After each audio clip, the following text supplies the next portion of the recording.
प्रधानमंत्री आवास योजना का उद्देश्य गरीब और जरूरतमंद परिवारों को पक्के मकान उपलब्ध कराना है, लेकिन अब इस योजना में बड़े पैमाने पर घोटालों की शिकायतें सामने आ रही है। कई पात्र लोग इससे वंचित रह जा रहे हैं, तो वहीं कुछ दलाल अवैध रूप से पैसे वसूल कर योजना का लाभ बांटने की कोशिश कर रहे हैं। इस विषय पर हम प्रधानमंत्री जन कल्याण जागरूक अभियान के राष्ट्रीय अध्यक्ष महबूब बेग के पास पहुंचे, जिन्होंने खुलकर उस मुद्दे पर अपनी राय रखी और सरकार से सख्त कार्रवाई की मांग की है।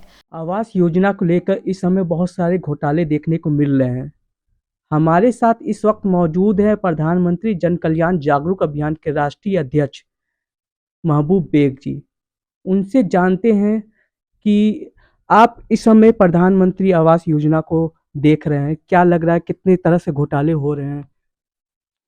देखिए प्रधानमंत्री आवास योजना के तहत इसके पहले भी सरकार द्वारा जो सबसे अच्छे स्कीम हमारे माननीय प्रधानमंत्री जी ने इसका शुभारंभ पूरे भारत में किया।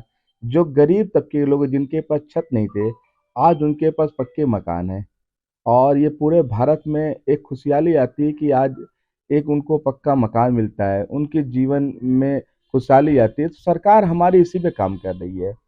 तो अभी फिर प्रधानमंत्री आवास योजना के तहत आपके माध्यम से मैं बताना चाहूँगा कि इस समय फिर से आवास योजना का काम चल रहा है और जो लोग आवेदक हैं, उन्होंने आवेदक भी किया है।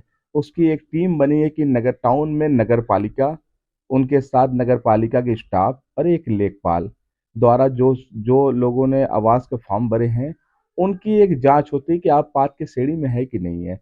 इस तरह से ब्लॉकों में होती है कि ब्लॉक ब्लॉक में सेक्रेटरी के माध्यम से और ब्लॉक में बीडीओ के माध्यम से जाती है। तो आपके माध्यम से एक मैं अपील करना चाहता हूँ कि मुझे भी ऐसी शिकायत आई है कि लोग जैसे कि जो हमारे नगर पालिका टाउन में क्षेत्र में आते हैं, वो एक स्थान पे चाहे वो सभासद हो, चाहे वो पूर्व सभासद, चाहे वर्तमान सभासद हो, एक शिकायत आ रही है कि उनके यहाँ बैठ के जो हमारे सर्वेयर हैं, वो उन्हीं के यहाँ बैठ के जो पात के लोगों ने आवेदन किया है, उन्हीं के यहाँ बैठ के उसकी सूची में रिपोर्ट लगा लें, जो कि ये गलत है। इसकी मुझे भी जानकारी मिली है। आज इस माध्यम से मैं डीएम साहब को अवगत भी कराऊँगा कि जो लोग पात के श्रेणी में हैं, उनके जो हमारे यहाँ जो जाँच में पाए हैं, वो उनके यहाँ स्वयं जाएँ और उनकी जाँच करें। अगर वो पात के श्रेणी में है, तो उनको प्रधानमंत्री आवास का लाभ दिया जाएगा। अगर वो पात के श्रेणी में है, नहीं है, तो उनको किसी प्रकार का लाभ नहीं दिया जाएगा। और एक अपील मैं आपके चैनल से करना चाहता हूँ भदोही वासियों को कि अगर कोई भी अगर जो प्रधानमंत्री आवास का फॉर्म भरा है, अगर वो उसके हकदार हैं और उनके उनसे अगर किसी भी तरह से कोई पैसा माँगता है कि डिमांड करता है कि मैं आप मुझे पैसा दे दीजिए, मैं आपकी पात की श्रेणी में करा दूँगा, तो एक मुझे फ़ोन करें और अगर उसने पैसा आपसे लिया है और आप आवास के श्रेणी में आते हो, तो उसके खिलाफ कार्रवाई कराने के लिए मैं उसके खिलाफ कार्रवाई कराऊँगा और ऐसा नहीं करेगा वो, ये हमारी सरकार क्योंकि जो गरीब बेचारे हैं, उनके लिए आवास ये आया है और उन्हीं को आवास मिलेगा। ये हमारे आपसे अपील है कि इस तरह से आप भी जागरूकता करिए कि जो लोग अगर आवास के श्रेणी में आ रहे हैं, तो उनको आवास दिया जाएगा।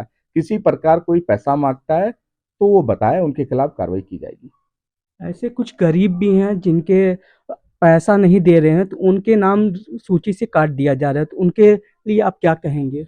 देखिए यही कह रहे हैं ना कि अगर इस प्रकार की शिकायत मुझे भी मिली है, लेकिन अभी तक किसी ने की शिकायत मुझे ना तो लिखित की है, ना मुझे फ़ोन द्वारा बताया है। आपके चैनल से मैं माध्यम से ये अवगत कराना चाह रहा हूँ कि जो लोगों ने अगर प्रधानमंत्री आवास का फॉर्म भरा है और वो वाक़ई उसके काबिल हैं, तो अगर कोई उनसे पैसा माँगता है, तो मुझे बताएँ, उनके खिलाफ कानूनी कार्रवाई की जाएगी। अगर किसी भी दलाल के माध्यम से कोई भी पैसा माँगता है, वो भी बताएँ। उनको आप एक पैसा मत दीजिए, अगर आप आवास के श्रेणी में आते हैं, तो आपको आवास का लाभ दिलाया जाएगा। जन जागरण संदेश के लिए गुफरान खान की रिपोर्ट।